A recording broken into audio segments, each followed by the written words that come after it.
Welcome to our first ever Kirkwood conversation exclusively on YouTube for our fans that we can have one-on-one conversations with people that are a little bit more in depth than what we can get to inside a regular podcast episode. Today we have a Michigan insider here from Ann Arbor the day after they win the national championship. We get to his thoughts and feelings on that. We talk a little bit about the football program, maybe mention some butter knives and $10 million NIL deals, and finally talking a little bit about the Tom Brady-Fernando Mendoza comp. Enjoy. As I said, this is the first time we're doing what I'm calling like Kirkwood Conversations. I don't know. I got to come up with a better title. I'll put it into AI later. But I'm excited. It kind of worked out. For the universe here. This is Ben Buhr. He's the owner of a bar here in Ann Arbor, but he's been a Michigan fan forever. He's kind of Kirkwood and Dunn's Michigan insider, getting information. Tim and I have frequented his bar frequently. At least I have. Tim maybe not as much, but we're excited when he's in town. When he's in town, yes, he spends hours at your bar. But the thing that I'm excited about for Ben is that this is right around Michigan winning the national championship. Like it happened yesterday. We're recording it the day after, and just a coincidence that we schedule it this week. Michigan goes on and wins it. It takes an Indiana Hoosier to help them win it, and I get that. But and then we have you later for the Villains draft. So we've already recorded that. We're not going to talk about that. But on May 3rd, we have a draft coming up called College Football Villains, and Ben's on there. So this is a good opportunity to introduce you to the audience. Thank you for being on. Well, thank you for having me. I appreciate it. I'm looking forward to it. All right. So you look tired. No offense. None taken. You had a great night last night. It was a late night at work and after. Yeah, and I said, "Hey, fellow national champion, how's it going?" Great. Just talk me through your emotions, because I know, obviously Michigan gets a rep for being a football school, but you are a big basketball fan and always have been, even when I first met you. What's your emotions about winning last night? A little slight relief. When the season started, you and I talked about, all the Michigan slaps in town, maybe at the bar, 7 games in, guaranteeing undefeated seasons and national championships. And I was just like, can we get to the conference maybe and see how that goes? And obviously that went well. And as the year progressed on, it kind of got to the point where if we didn't win it was going to be extremely disappointing. And not that I would never want to guarantee anything, but it got to the point where you need to take care of this, with the way the year went and the lineup that we had and the coaching and stuff. So slight relief, but absolute elation.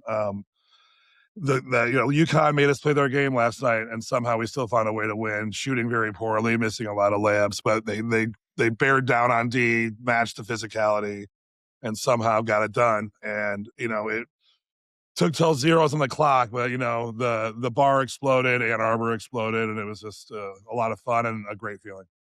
Literally, I think 40 fires were reported last night to Ann Arbor Fire Department. Yeah.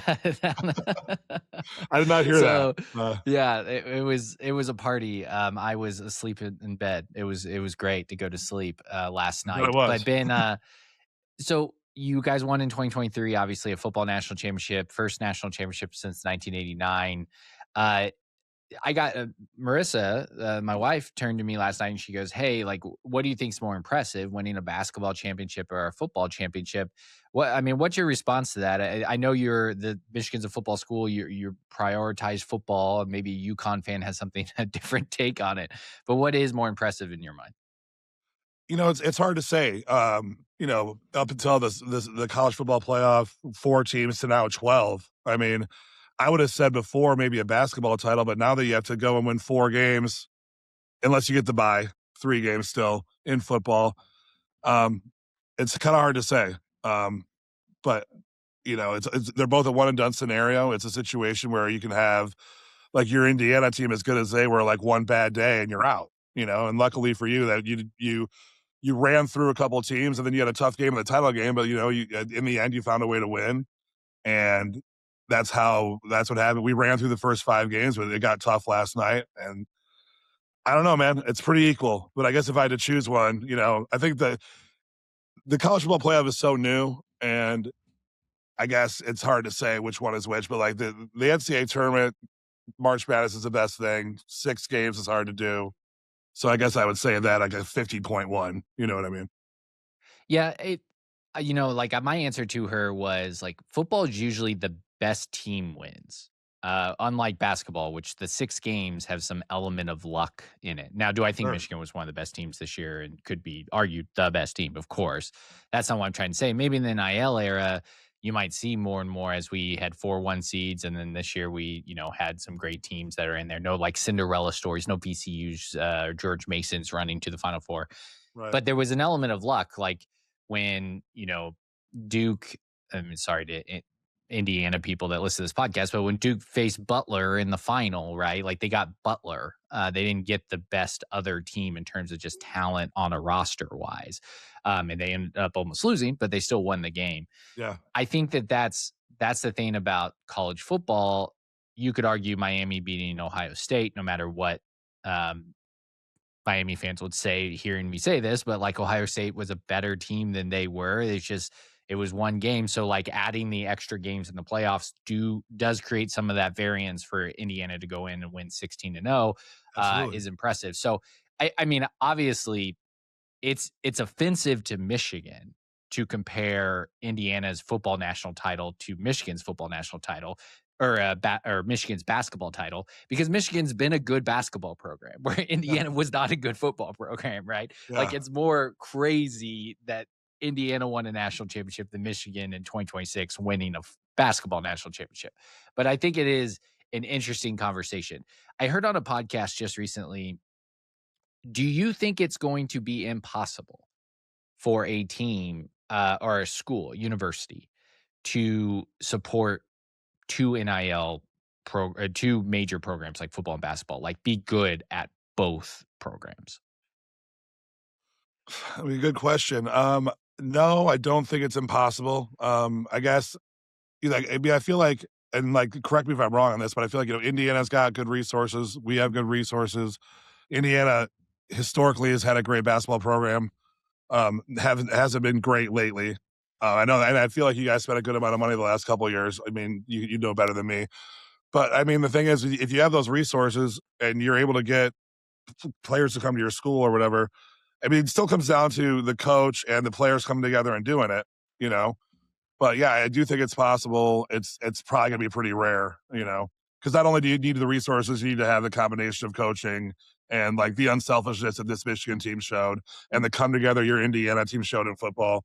I mean, I don't know what the percentage was for transfers for your football team, but there's a good amount of them. And the bottom line is you had Signetti, and he got it all together and inspired them to do what they did. And like that's you still have to do that. All these people play this bought, not built shit. You still have to do it. Yeah. No, I agree with you, and that's the thing that I get really frustrated when we talk about the bot not build or mercenaries or the current landscape of college football or college basketball, just college sports in general. You got to have a good coach. Everyone's got that's one thing. Is like, it's an equal playing field, right? That, like, everyone's got the opportunity to do what Michigan did, do what Indiana did. And people criticizing Indiana for the age on their roster. Michigan had some older players as Yeah. well. Guess what? All those other programs had a chance to recruit those players and pay the NIL money and convince those players to come suit up for their team as well. And they didn't do it. Right. And so I think that's where, you only can play by the rules at which the era that you live in. And right now, Indiana and Michigan with Dusty May and Kurt Signetti are sitting on the mountaintop, and everyone's throwing stones at it. But I think it's more out of jealousy than an actual, you know, legitimate argument. I think that's absolutely true. On top of the fact that you look at a team like Texas who dropped 40 million on their roster and lost 3 games and didn't even make the playoff. Like it can go the other way. Like you have the resources to just not get it done. So I mean, Yeah. it's just one of those things where, you know, I feel like there's a handful of schools out of everyone that's got like the opportunity that our schools have to be able to have the resources to get people here. Yeah. And then football wise for you, basketball wise for us, we have the coach and the coaching staff that are going to make these teams relevant for a long time. And we'll see what happens with Kyle Whittingham, but I think we're at least going to have a guy that stabilizes the program and see how it goes. So I'm excited to see what happens with that. But like one way or the other, you still have to do it. And there's plenty of teams that drop. Like, I mean, I feel like I saw a thing where like out of the Elite Eight teams, or maybe only out of the top 5 NILs in college basketball, only one team made the Elite Eight. That was Duke. No one in the Final Four was in the top 5 of NIL. Um, a lot of people talk about how much Michigan spent, but they didn't spend nearly as much as other schools. So, you know, Yeah. Well, I mean, that's the thing is like, again, those NIL numbers are not public. Then that number is coming from agents who want to inflate the number they're getting players so other players sign with them as agents. I don't that's take a fair point. I mean Signetti said it at the end like you all think we're like this top 20 NIL program but we're not even close to the top. Like that's I mean that was last year. This year could be a little bit different with what they're paying Josh Hoover and Nick Marsh in particular, getting them out of transfer portal, and even Joe Brunner coming out of the offensive line. All right, I'm a big football guy, so enough Sure. basketball talk. All Let's right. you can spend your afternoon dreaming about, but I need you to go back into your football mind here real quick. Yes, sir. Obviously been an eventful offseason for Michigan with Sherrone What do you Moore. mean? You and I were texting about that. For those that don't know, Ben Buhr has pictures that he loves to put up. He's got a Signetti. If you come to Ann Arbor, Ben's going to host like a pre-night party with Kirkwood and Dunn. We're excited for that, but you're going to have to see the Signetti picture up there. But he also has a picture of Sherrone Moore with maybe a plastic butter knife taped to the picture of Sherrone Moore. Just an absolutely crazy story. And I just Yeah. kind of want to walk back to the Sherrone Moore era of people need to realize if you follow Ben on Twitter or if you talk to him at his bar, he's one of the most critical of University of Michigan football program of anybody. Like he is not scared to say, "Oh, Jeremiah Smith is one of the better receivers," and the only reason why I'm putting words in your mouth there is because I don't want a Charlie Becker, Jeremiah Smith conversation, but is one of the better receivers in the country, right? And you're not afraid of that, and then you'll criticize stuff. You and I immediately connected that I thought Sherrone Moore was a bum in terms of coaching, and you're like, like you didn't have really like you're like yeah it's rough like he could recruit which we saw. Talk to me about like the going back to Jim Harbaugh leaving, getting Sherrone Moore. What was your mindset and obviously the meltdown. There was the timing of the national title and the transfer portal stuff, and also the fact that Jim didn't really recruit a quarterback to like maybe replace JJ, and how all that stuff played out. You know, when he ended up taking the job with the Chargers, I honestly felt like the only way you could keep our players intact is if you hired Sherrone. You know, he was the interim coach during suspension. He beat Ohio State in a game where like it was literally winner take all. You know, we're a bunch of cheaters because of sign stealing. Ohio State could have ended that narrative right there by coming here and winning, and somehow he figured out a way to like go to Penn State, win that game, beat Ohio State. So there was hope that he might be, I mean, obviously it's kind of like the thing with Jawan. He never coached. You kind of hoped it would be good with the basketball and stuff. But to keep the roster intact with the players that we had that, easily could have left and gone other places, I felt like keeping Sherrone was important for that tip. And then obviously 2024 didn't go great, but there wasn't a lot outside of some of that talent we kept there, no quarterback, whatever. And the season didn't go great, but then you beat Ohio State somehow, and then you beat Alabama. So there's hope going into the next year.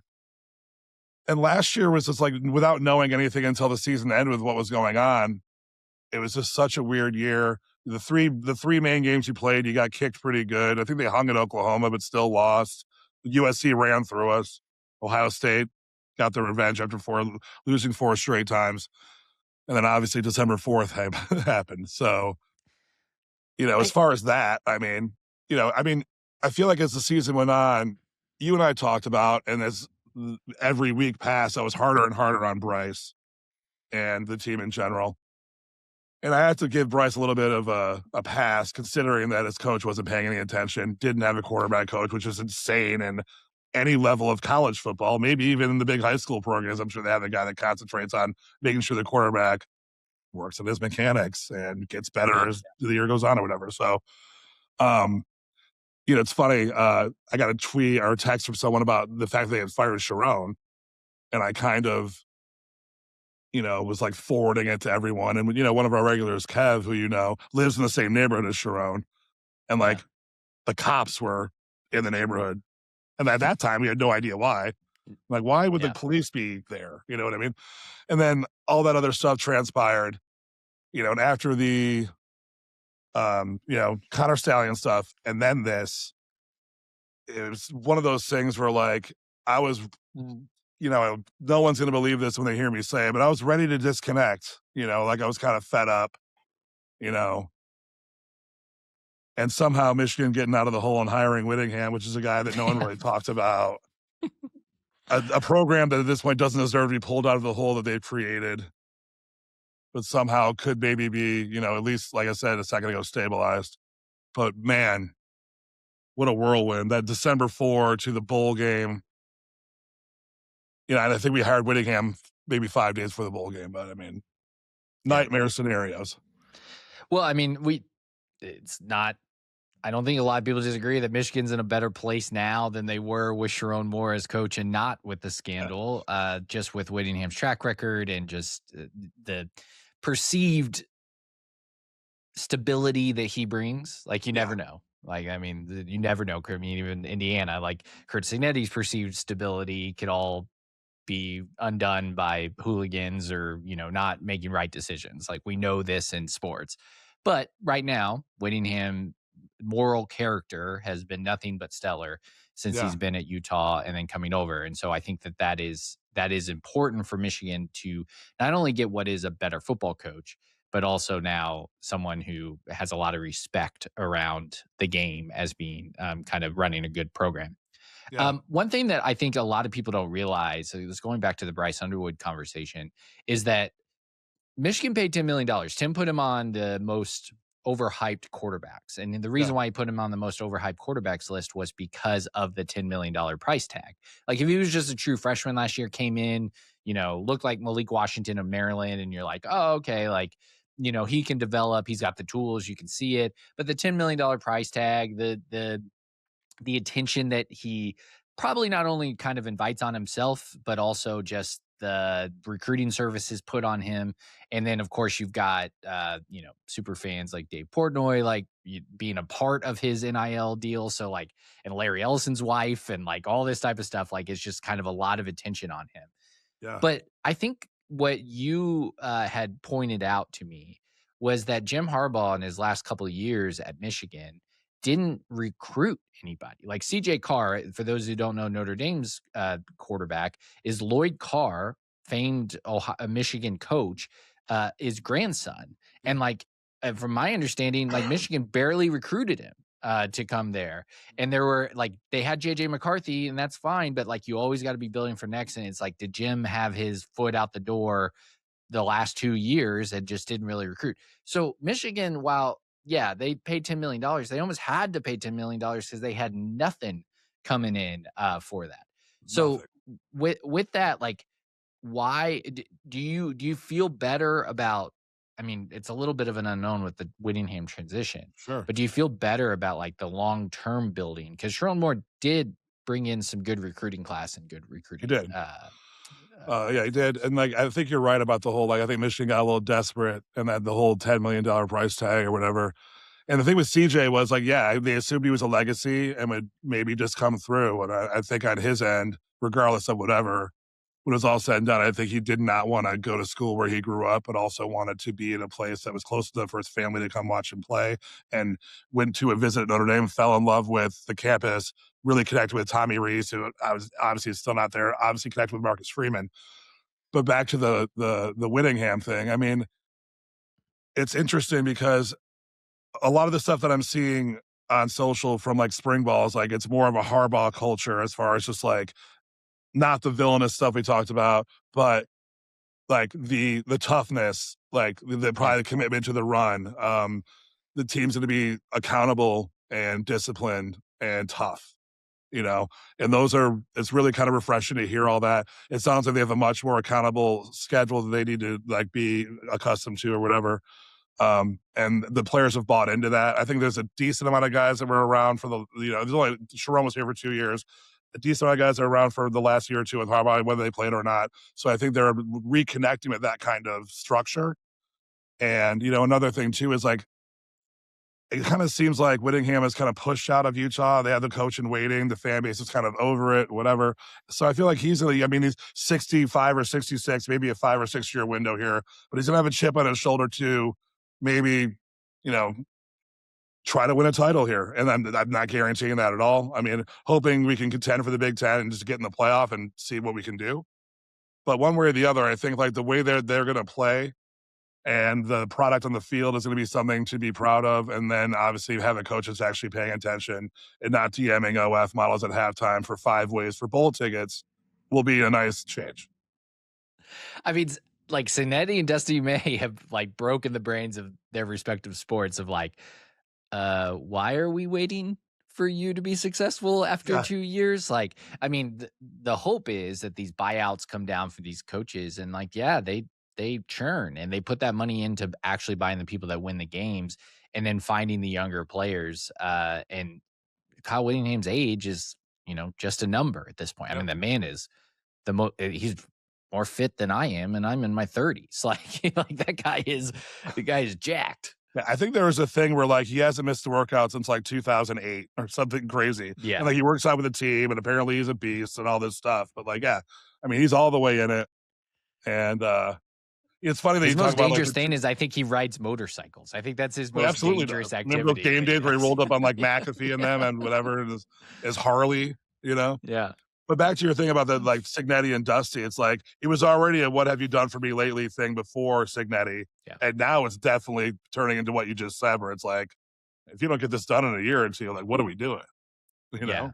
And I do think like for those of other fan bases that are tuning in, and maybe I need to let my Indiana basketball side of my brain needs to listen to this, is like Dusty and Kurt are, I think, two like completely generational coaches that come along and take over programs. Like you're not going to find it, which is to my point is that's why I think you should churn through guys. Like you pay little, find the right guy and then pay him. Like I don't think Michigan's going to lose Dusty May to any college program. I mean, he said as much when he withdrew from the North Carolina that he's not going to any other collegiate program, or he's not looking for another collegiate job, which, the fact that was in the reports, like, all right. Doesn't feel great. No, is he going to take the Cleveland Cavs job? Call everybody a bunch of slugs and then go that way. So fired after 54 games. Sweet. Yeah.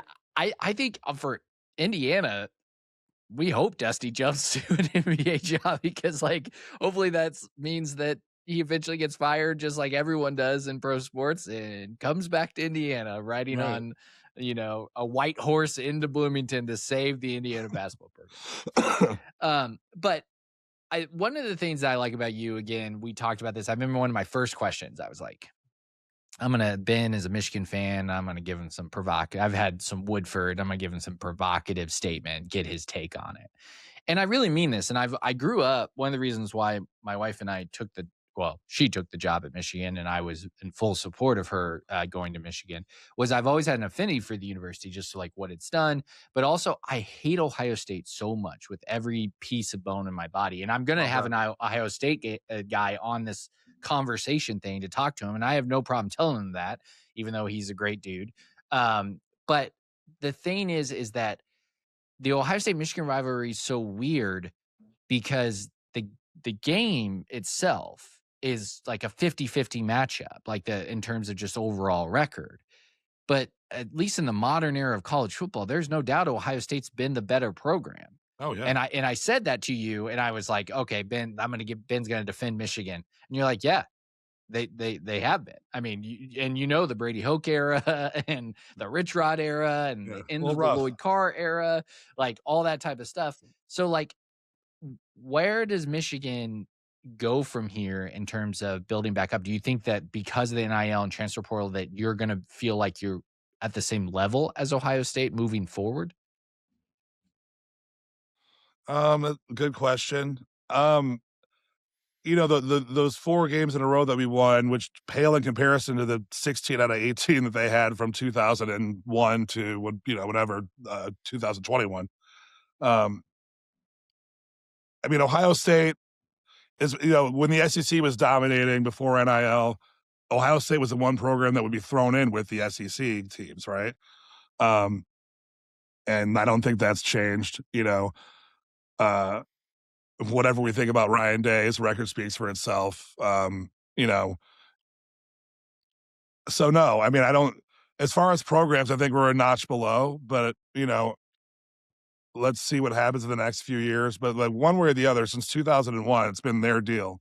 And whether we won 4 out of the last 5, we lost this year, it doesn't it pales in comparison to what they did in that window. And like we had a window in the 90s where when John Cooper, 10-2-1, whatever, and like this is their turn, and it's better than that window.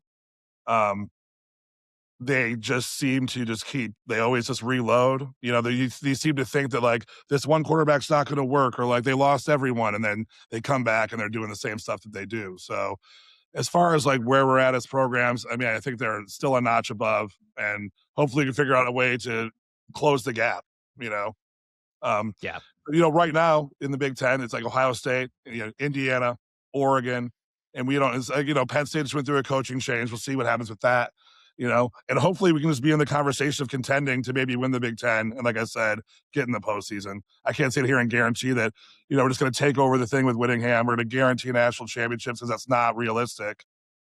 What's realistic after losing, 9 games in the last couple of years, to maybe just like get back to going 10-2, 11-1, or whatever it is, try to get there and, be in contention and try to get into the 12 or what may become a 16-team playoff. All right. My last question for you, or at least topic of conversation. I have been ridiculed online and ridiculed by my co-host Tim about my comparison of Fernando Mendoza, his NFL comp. And we don't have an Iowa State because Tim wants me to compare Fernando Mendoza to Brock Purdy, which I don't agree with. But my comp to him, and I think people are scared to do this. I've said this on a number of podcasts, so apologize that I'm repeating myself to Ben, but is that it's Tom Brady, and people are nervous about doing that comparison because Tom Brady's the greatest of all time, right? And the reason why I compare Fernando Mendoza to Tom Brady is because of his size, the cerebral part of the game, his ability to quickly get the ball out. Like people are criticizing the amount of times that like he took sacks, or like, well, he usually was making the right decision very quickly and understanding, and you never really made the same mistake twice. That's like Right. Tom Brady-esque. And then he's I think more mobile than Tom Brady, but Yes. that lamppost Very much behind so, me I'd is more say. mobile than Tom Brady. But Tom Brady probably had a better strength in his arm. But you and I have gone back and forth because I've made mentions, because the lore around Tom Brady is that he was not good in college, that Drew Henson like supplanted him, and he was this guy that got benched and all this stuff. For those that are on the younger end that know that lore, like me, you were a big fan of Tom Brady at Michigan. Walk us through the Tom Brady era at the University of Michigan, and then let me know if you kind of agree with my Fernando Mendoza Tom Brady comp. So the Tom Brady Michigan window, Tom Brady was kind of in the running to start that 97 season that we won the national title. I think he was like a redshirt freshman maybe, but with Lloyd Carr, like it's kind of even like the senior, like the upperclassman gets the nod, and that's what happened. And then, there's a huge misconception about like how much Tom Brady played at Michigan. Like he started 25 or 26 games. I think he went 20-5 or 20-6 as a starter. The thing with Drew Henson was he was just like, it was like a Bryce Underwood kind of recruit, like not only in football, but baseball. It's this huge name. And I think there were some promises made to him when he came, which, so they were running kind of like a 2 quarterback deal with him there. And honestly, like, that 99 season, I think it might have been 90. I can't remember, 98 or it was 99, I think. Either way, we lost to Michigan State, and the difference in the game was a Drew Henson pick 6 kind of thing, where like you're kind of going back and forth with Brady. I think as the season went on, Brady played more and Drew kind of sat or whatever. But Brady had a really good career at Michigan. He started a lot of games, and I think we won the Big Ten one year. It was probably a but either way, like even like sometimes like I was watching Cowherd a few years ago, and he was talking about how like Brady, the same thing a lot of people said, Brady never played at Michigan. You can't have 2 seasons worth of starts and never play. You know what I mean? Um, and actually one of the big things I see with your Fernando Mendoza and Tom Brady comparison is that like the whole, like you said, doesn't make the same mistake twice kind of thing. But like there's been times where he was down, like at Oregon, he threw that pick six, could have lost you the game. And he bounced Yep. back and got the job done. Um, Penn State, same thing. There's a couple of times with Brady where we were down like 10 points in the fourth quarter at Penn State in that year, and then that Alabama Orange Bowl, where like when it came down to come back, like he did what he had to do and made the plays. And I think a big reason why Tom Brady had such a good pro career was that because of the Drew Henson thing, he was never going to let anyone take his starting job again. So even when he was winning MVPs and Super Bowls, he was first in the building, last to leave at all the OTAs, setting an example. And I see a lot of that in Fernando Mendoza as well. Like you said, the cerebral football IQ part of the game is right there. Like you said, definitely more athletic. Can run. Yeah, I hear a lot of people say that Fernando's not an athlete. I completely disagree with that. I think he's a pretty good athlete. He does it when he has to. It's not like he's like running zone reads all the time and like whatever. His first priority is to like make the read and make the throw. If he's got to go, he'll scramble, whatever he's got to do. I mean, that touchdown, I mean, I know that they called that play and they blocked it different. It was specific to the Miami game, but that touchdown he scored to like seal the national title game, that kind of Yep. stuff. So, Yeah. I mean, I think that his poise and football IQ are very similar, you know, and the fact that Yeah. he's And probably going to the Raiders with him will be interesting.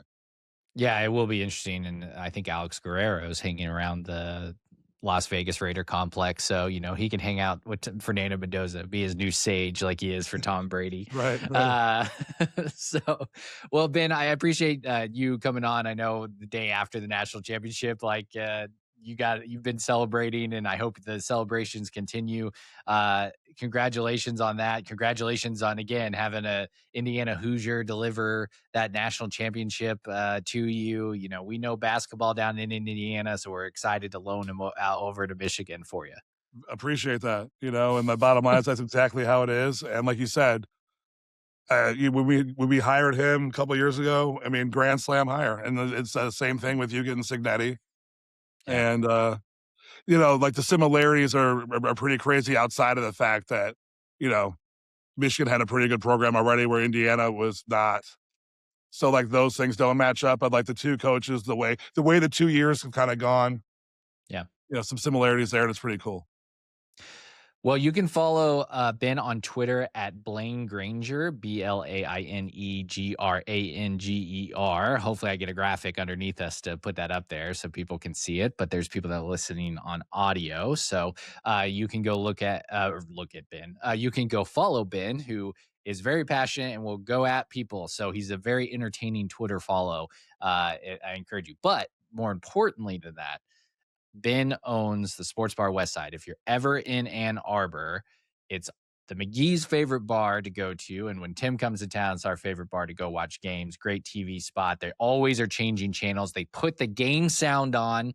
Like, go find a bar that will put like a random Tuesday night hockey game on sound, or Michigan women's basketball as a showing and they're on sound. Or sometimes he's really nice to me and puts an Indiana game on sound. So Ben will do that for you. Maybe not all of you, but Ben will always have sports on and get the TVs right. So go check out his bar. And if you're coming up to the Michigan Indiana game, make sure that you stay tuned for more information about a pre-night party or pre-eve party with our podcast at Ben's Bar. We're excited for that. The last thing I'll say, May 3rd, the Villains Draft. Ben referenced it in this conversation. The Villains Draft will be released, and Ben is on there taking college football's most notorious villains all time. Thanks, Ben, and we'll see you next time. Thank you for having me. Appreciate it.